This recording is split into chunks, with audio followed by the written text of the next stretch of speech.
Hello everybody and welcome back to a new video. Today we are going to be talking about the rise and fall of Honda India. Now it might be a bit exaggerated to say the fall itself, but they have certainly been on a steep decline.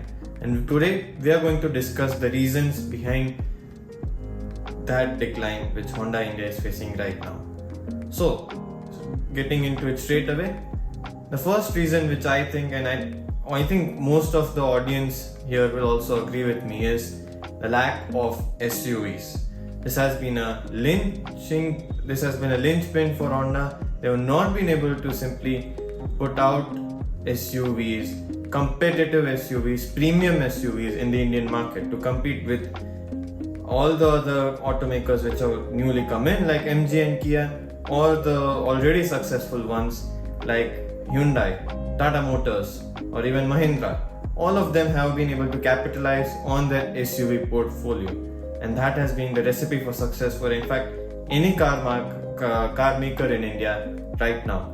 And Honda has not been able to step on that train successfully, and that is why it has caused them quite a lot of damage, not just in their overall share of the market share and the total sales which they used to have. At one point of time, they used to be fourth or fifth largest car maker in India. Now they have fallen way behind, and their cumulative sales in one of their best months would not be more than 8 to 10,000 units per month, and this really shows the damage which has been done.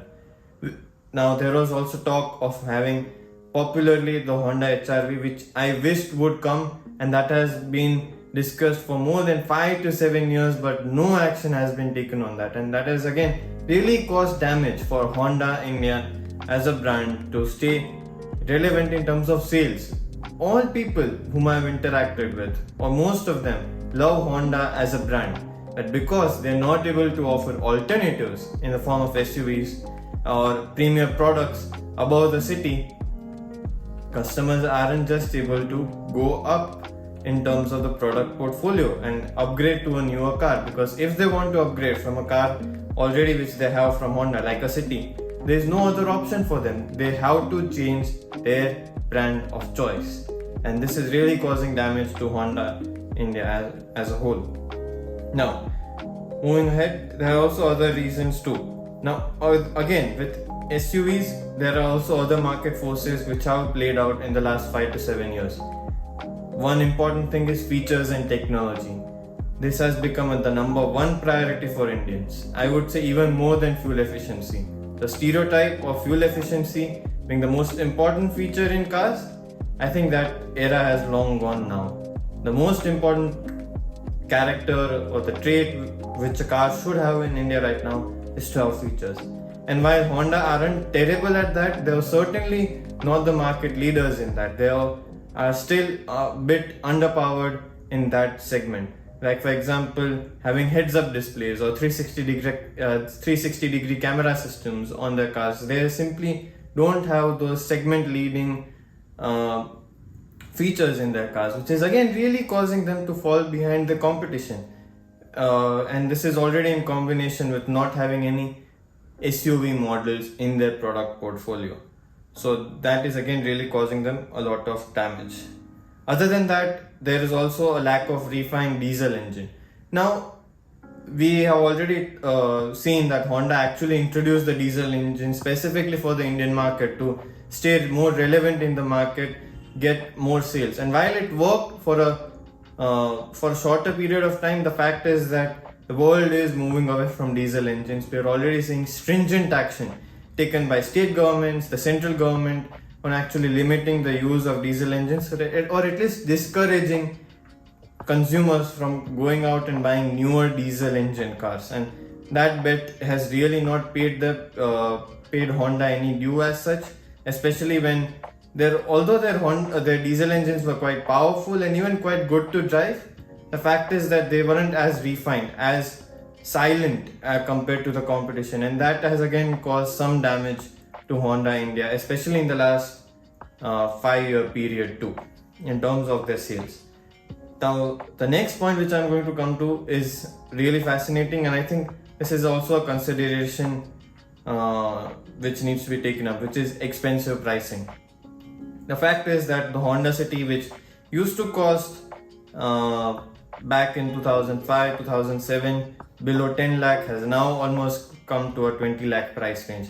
And while we know that the whole segment itself has moved up in prices and there are all other economic factors behind it too, the fact is that the pricing of their car still takes a premium compared to its competitors. Like for example, if you see a Maruti Suzuki Ciaz, that costs only in the range of 12 to 14 lakhs, whereas a new city, if you go out to buy a new city, that will almost run up to 17-18 lakhs, which is in competition with the popular SUV models, or at least the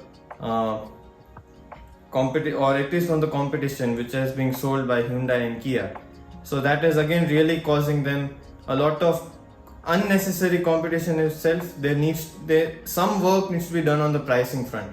Now there is an argument that they are charging for their brand reputation, for the reliability, for the service package even, which they would offer. And while that is justified, the fact is that Indian consumers, again, the number one priority has become features and technology in a car which they are going to buy.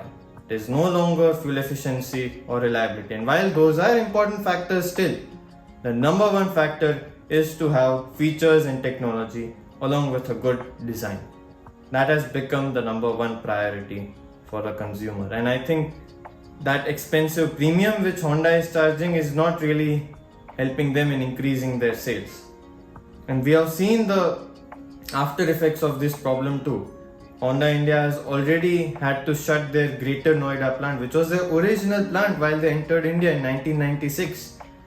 The plant where the original city was made, the original Civic which had come here, all of these legendary cars which hold great status in the Indian car market were made. Now that plant itself is being shut down, and it's only the Tapukara plant in Rajasthan which is operational. So you can already see the after effects of this steep decline which has occurred for Honda, at least in terms of sales, if not in terms of their brand reputation, because brand reputation is still being upheld at least in terms of the quality of the cars which they offer. But the fact is that there is a disconnect, a sense of disconnect emerging between the consumers and the brand itself. And one more reason to add to that is lack of marketing. The fact is that and this is again in combination with all the previous factors which I mentioned, the fact is that Honda does not have a product which relates to the consumers in the form of an SUV or in the form of a product which is technology driven. There is still not that product. And then with a lack of marketing campaigns behind the products, the fact is that it is only now being driven by word of mouth. And while that does work, it will only work to a certain extent. After that, there needs to be solid market driven products which need to be introduced by the brand. Then only will they be able to actually have a successful run in the market. So these are the factors which I think Honda will need to work upon if they want to revive themselves. These are the factors which would need to be taken up in their strategy. And at least till now, these have been the reasons which is behind why Honda has seen a steep decline in India.